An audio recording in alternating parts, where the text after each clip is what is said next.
Bueno, primero muchísimas gracias a todas y todos. No les puedo ver, pero supongo que en este caso y estando de este lado del Skype les tengo también que dar la bienvenida a mi casa. Y bueno, en el momento en que me invitaron a dar la exposición, les planteaba la necesidad de hablar sobre el tema de la participación de las víctimas, que es un tema que ha generado muchísima discusión. Pero antes que eso quisiera saludar a CODI, al Colegio de Abogados, la Universidad de Costa Rica, la Maestría en Derecho Penal y por supuesto la coalición de la Corte Penal Internacional por organizar este evento. Me parece fundamental este tipo de espacios, particularmente ahora que festejamos, por decirlo así, los 20 años de la Corte Penal Internacional, pero ese festejo no debe ser nada más un encender candelas y velas, etcétera, sino que debe ser, como es este espacio, un momento de reflexión sobre el desarrollo de la justicia penal internacional. Es un momento para reconocer la importancia de tener una Corte Penal Internacional permanente, independiente, funcionando ya por 15 años. Esto fue un sueño considerado imposible, incluso en el momento en que se aprobó el Estatuto de Roma había gente que creía que no se iba a lograr el número de ratificaciones, y lo cierto es que se logró muchísimo antes de lo que todo el mundo hubiera esperado. Pero también llegamos a estos 15 años con muchos retos. Sin embargo, llegar aquí ya de por sí es importante. También es un momento para reflexionar y redireccionar quizás el camino de la justicia penal internacional hacia una situación en la que las víctimas estén en el centro de sus preocupaciones. Regresar a esas motivaciones que fueron la aspiración inicial, tal como lo dijo Kofi Annan, precisamente al inaugurar la conferencia de Roma, cuando llamó por una Corte Penal Internacional que pudiera ser instrumento de justicia y pudiera proteger al más débil. Y es en ese espíritu que la Corte Penal Internacional es el primer tribunal penal internacional que incluye un procedimiento para la participación de las víctimas en el marco de un proceso penal. Y aunque no les veo, también es probable que para ustedes no sea mayor sorpresa, para los y las abogadas en América Latina es normal pensar en alguna forma de participación de víctimas en un proceso penal, pero lo cierto es que para los anglosajones, y hay un fuerte peso anglosajón en la Corte, es casi un anatema. El Estatuto de Roma incluye en el artículo 68 el tema de la participación de las víctimas, también a partir de eso un conjunto de obligaciones tanto como para la Secretaría como para la Fiscalía en relación con las víctimas para su protección y atención. Esto ha exigido la creación de dependencias que las establece el propio estatuto. Sin embargo, no me voy a ir a todo eso, sino que me voy a centrar específicamente en el procedimiento, porque es el tema de esta mesa. Sí, antes, creo que es importante entender que las víctimas tienen una participación independiente y que sus opiniones y observaciones no necesariamente coinciden con las de la Fiscalía y la mayor parte de las veces contrarias a las de la defensa. La presentación la voy a dividir así. Voy a hacer un muy breve repaso de las normas de participación de víctimas con algunos comentarios. Luego, una explicación de cuándo y en qué momento y cómo participar las víctimas, las modalidades y los retos de participación y de representación de las víctimas, y una reflexión final. No sé si me pueden escuchar. Ok, perfecto.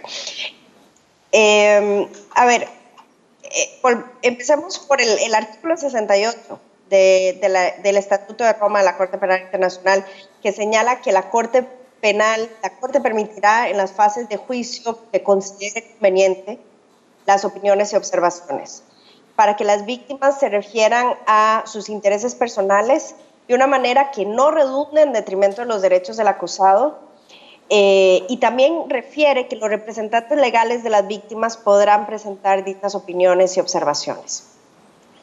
Tenemos que dejar claro que, de acuerdo con la jurisprudencia de la Corte, para ser víctima en los procedimientos de la Corte, las personas debieron haber sufrido un daño a causa de alguno de los crímenes imputados al acusado por parte de la Fiscalía. Las víctimas, además, y esto también es algo novedoso, pueden ser personas físicas o jurídicas que se hayan visto afectadas por los crímenes. Esta norma, que es muy escueta, está muchísimo más desarrollada en las normas, en las reglas de procedimiento y prueba. Voy a referirme nada más a dos, pero les invito a leerlas porque vienen con muchísimo más detalle y además han generado una gran cantidad de retos para el procedimiento y también para la institucionalidad de la Corte Penal Internacional. En primer lugar, la regla número 89 plantea que las víctimas, para poder participar, para poder formular sus opiniones y observaciones, deben presentar una solicitud escrita al secretario de la Corte Penal Internacional. Esto suena muy sencillo, pero lo cierto es que ha generado una gran cantidad de retos. Los primeros formularios para las aplicaciones de las víctimas eran documentos muy extensos, de más de 20 páginas, que había muchísimas víctimas que se quejaban, bueno, uno, porque eran muy enredados, no necesariamente permitían reflejar bien sus intereses, y además estaba el reto de que las víctimas no necesariamente sabían leer y escribir y no necesariamente entendían alguno de los dos idiomas de trabajo de la Corte. Particularmente nos enfrentábamos a países en los que se hablaban dialectos o lenguas autóctonas africanas y no era muy fácil seguir traductores. Entonces, también en aquel momento estaba el reto de cómo llegarle a las víctimas y la Corte empezó a utilizar intermediarios. Todo el tema de intermediarios ha sido una gran discusión en el marco de la Corte Penal Internacional. Ha habido múltiples maneras en las que se utilizan intermediarios. Los intermediarios no son personas contratadas por la Corte, sino que al inicio eran probablemente líderes de la comunidad que se ofrecían a ayudar a las víctimas a llenar algunos de estos formularios o, en el caso de la Fiscalía, a identificar testigos, etc. Se fueron generando algunas complicaciones, particularmente porque los intermediarios comenzaron a ser vistos como personas que trabajaban para la Corte o que eran identificados como parte de la Corte, lo cual les ponía en riesgo. Y también llegó un momento en que las personas asumían gastos y costos que la Corte no estaba reconociendo. Entonces esto generó también que se plantearan una serie de políticas en relación con el uso de intermediarios. La discusión sigue, no es un tema pacífico, se han dado algunos abusos, incluso de intermediarios que quizás con la mejor de las intenciones, pero llenaban los formularios a su mejor entender, no necesariamente reflejaban lo que la víctima realmente quería decir. Luego, la sala de oficio o previa solicitud del fiscal de la defensa puede rechazar las solicitudes de participación si cumplía con los criterios que señalan las propias normas. Esto, digamos, así como muy sucinto. Y luego, la regla número 90, que también es importante, habla del tema de los representantes de las víctimas. Y particularmente señala, y esto es algo que después voy a comentar, que la víctima podrá elegir libremente un representante legal. Esto ha entrado en contradicción con algunas de las decisiones de las cámaras de la Corte Penal Internacional, porque no necesariamente, bueno, por lo menos esa ha sido la posición de varias organizaciones de la sociedad civil, esto se ha garantizado. La regla 90 también señala que en la eficiencia del procedimiento se pueden nombrar uno o más representantes comunes. Esta norma es muy ha sido interpretada a veces de una manera demasiado amplia. Lo cierto es que debería de ser un representante común que las víctimas puedan elegir, pero no necesariamente se ha garantizado esa libertad de las víctimas para elegir su representante. Ahorita les comento algunos casos. Voy a quedarme ahí con el tema de las reglas de procedimiento y prueba por un tiempo. Voy a pasar al tema de cuándo pueden participar las víctimas. La participación de las víctimas es gradual, lógicamente.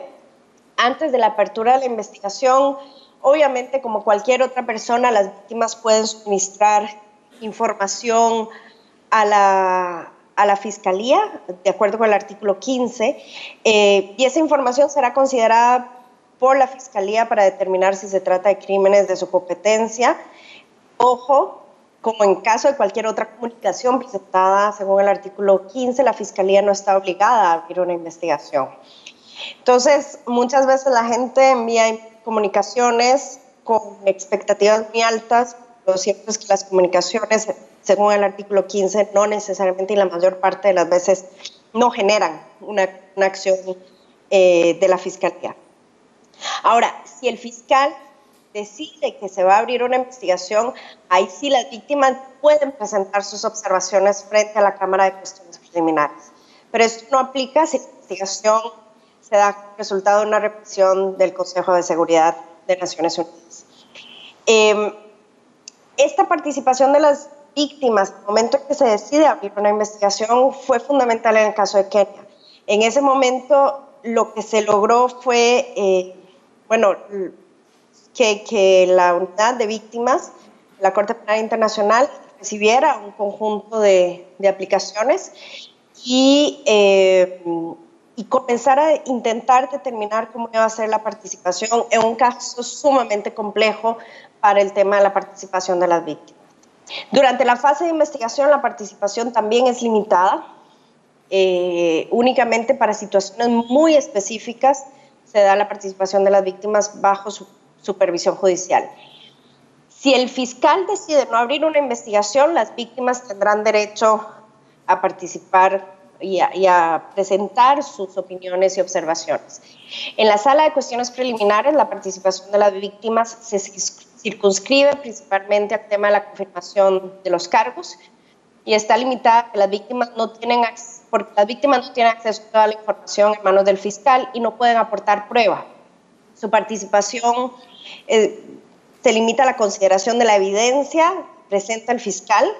Y sin embargo, ha habido algunos aportes interesantes. Por ejemplo, las víctimas han podido presentar sus opiniones sobre la competencia de la Corte, sobre la libertad condicional del acusado, sobre la admisibilidad y también sobre el lugar en el que se llevará a cabo la audiencia de confirmación de cargos. Las víctimas también pueden presentar observaciones finales antes de la confirmación de cargos.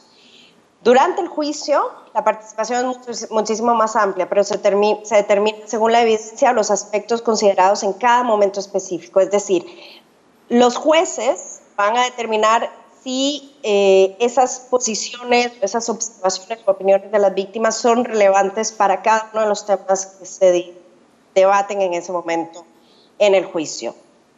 Ahora, voy a comentar un poquito sobre las modalidades y retos de la participación en la representación.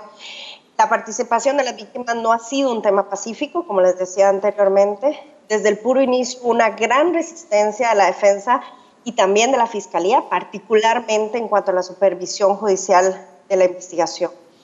Las diferentes cámaras, además, han tenido distintas formas de aceptar la participación de las víctimas. Se han dado cambios en relación con los cuestionarios, no han sido los mismos cuestionarios en unos casos y en otros. La forma de representación de las víctimas no ha sido la misma en unos casos y en otros. En algunos casos se ha permitido la participación individual de las víctimas. Esto no ha sucedido en otros casos. Y esto porque conforme van avanzando los casos y van siendo más complejos, hay cada vez más víctimas que quieren participar en los procedimientos de la Corte. Recordemos que se trata de crímenes masivos. Hay algunos juicios que se refieren a miles de víctimas. Entonces hay una gran presión para asegurar, por un lado, los derechos de las víctimas de participar y por otro, buscar mecanismos para asegurar esa participación sin afectar la eficiencia del procedimiento. La representación ha sido distinta. Como les decía, los representantes deben de ser de elección de las víctimas. En los primeros casos sí había representantes comunes, electos, escogidos por las víctimas. Sin embargo, en otros casos no necesariamente han sido más bien representantes designados por la Corte, lo cual entra en conflicto con las reglas que le señalé anteriormente.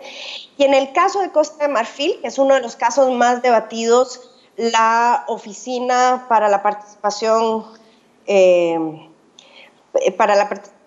de las Víctimas fue designada como el abogado de las víctimas. La Oficina de Participación de las Víctimas es importante, es la oficina que representa los intereses de las víctimas cuando éstas no han sido designadas y por lo tanto, o no han sido identificadas y por lo tanto procura defender esos intereses de esas víctimas anónimas, por decirlo así. En el caso de Costa de Marfil, lo que pasó es que se designó como el abogado de las víctimas y esto generó una gran discusión. Por un lado, la oficina tiene intereses que no necesariamente son los de cada una de las víctimas individuales, no necesariamente es gente que genere confianza en algunos grupos culturales en los países. Además, hay grupos de víctimas que pueden tener intereses contrarios, entonces, bueno, ustedes se pueden imaginar, una misma representación de víctimas con intereses distintos, pues genera obviamente un conflicto de interés.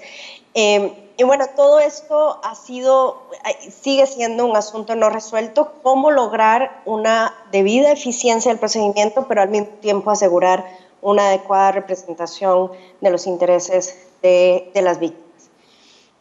Finalmente, porque creo que ya se me va acabando el tiempo, una reflexión. El procedimiento de la Corte Penal Internacional es mixto.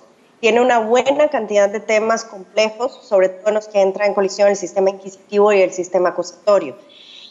Obviamente, los retos procesales son muchísimos. Yo solo he mencionado el tema de participación política de las víctimas, pero también hay un gran debate político en el marco de la Asamblea de Estados Parte, que pone en contradicción el sistema inquisitivo y el sistema acusatorio.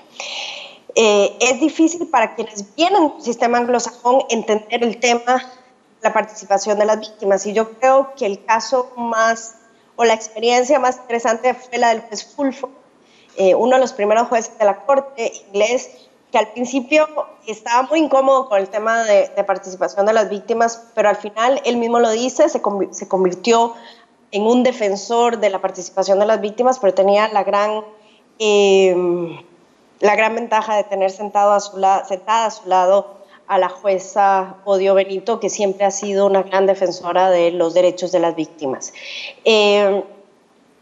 Pero la reflexión viene en el sentido de resaltar la importancia de la participación de la comunidad legal latinoamericana en las discusiones de la Corte, las discusiones procedimentales de la Corte. Nuestros sistemas procesales mixtos son más parecidos al sistema procesal de la Corte Penal Internacional que los dos sistemas tradicionales europeos. Eso significa que como comunidad legal, América Latina puede ofrecer muchísimo a los debates en la Corte Penal Internacional. También es necesario el involucramiento de la comunidad diplomática latinoamericana. Muchas de las discusiones que se dan en relación con las víctimas terminan considerando esa participación como algo que no forma parte del negocio principal, core business de la Corte Penal Internacional. Y esto se castiga con una menor provisión de recursos y de presupuesto a todo el sistema de víctimas de la Corte Penal Internacional. Entonces, ¿qué necesitamos? Necesitamos en primer lugar estas discusiones, estos foros son esenciales para que haya más participación, más discusión, más conocimiento dentro de la comunidad legal latinoamericana y particularmente la costarricense. Se necesitan más abogados y abogadas latinoamericanas en la lista de juristas de la CPI y para eso se necesita la ayuda del Colegio de Abogados. Necesitamos además mejor implementación del Estatuto de Roma en nuestros sistemas nacionales. Uno, porque estamos obligados por ser signatarios del Estatuto de Roma, pero además eso nos da una mayor legitimidad para abogar como Estado, en el caso nuestro como Estado costarricense, por un mayor resguardo a los derechos de las víctimas y para participar mejor en las discusiones sobre el procedimiento en el marco de la Asamblea de Estados Parte.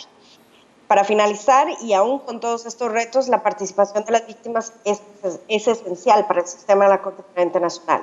Esa participación es una garantía para la legitimidad de la Corte y para que lo que sucede allá en La Haga, todos esos procedimientos complejos, tengan finalmente algún significado para las comunidades afectadas por los crímenes de competencia de la Corte, ahí donde sucedieron.